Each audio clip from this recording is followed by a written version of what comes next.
Welcome back to Fernandez Finds Adventure. I'm Mark, and in today's video, I'll be unboxing the new 25-litre Brass Monkey fridge freezer from Jaycar, and I'll be giving my initial impressions of this fridge/freezer. Before we start, I think it's important to mention that I have purchased this fridge with my own money, and I'm not in partnership with Jaycar at all.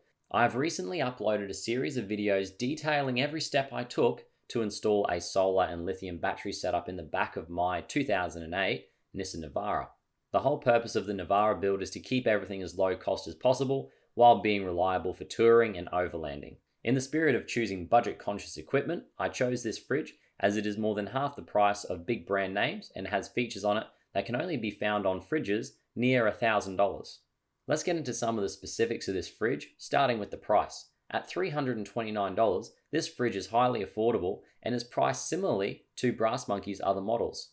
The reason why I chose this fridge over the other models in the Brass Monkey lineup is the build materials used. This fridge utilizes a metal exterior which looks higher quality than the plastic exteriors used in their other models. Only time will tell if the metal exterior is as durable as the plastic used in the other models.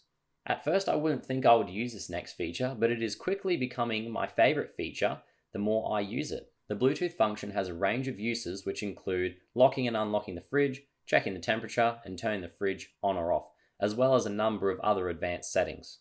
There's no lag between pressing the button on my phone and the action occurring on the fridge. The app has come in handy a few times already. For example, I was in my house after a day trip and I realized I won't need the fridge for a few days, so I turned it off from inside my house. The fridge isn't too heavy either and is easy to move from place to place, making it ideal for people who want to take the fridge in and out of their car so they don't have the space occupied all of the time. One thing I appreciated about the included equipment is a 240-volt cable that allows you to operate this fridge using a normal household wall socket. On some of Brass Monkey's other fridges, you have to purchase this separately. Although I'll be using this as a fridge, it can also act as a freezer with the temperature reaching -20 degrees. Some other useful features include a separate section that will not reach freezer temperature should you choose to use this as a freezer. Inside the fridge freezer is a very useful LED light that will turn on regardless if you have it cooling or not and will work as long as it has power. So far I've been impressed with the value of this fridge freezer, and with a 3-year warranty and a Jaycar shop in my city, I have some peace of mind knowing I can take it to a physical store to sort out any issues should they arise. A more detailed review of this product will be made in the next couple of weeks, so make sure you subscribe and I'll see you guys in the next one.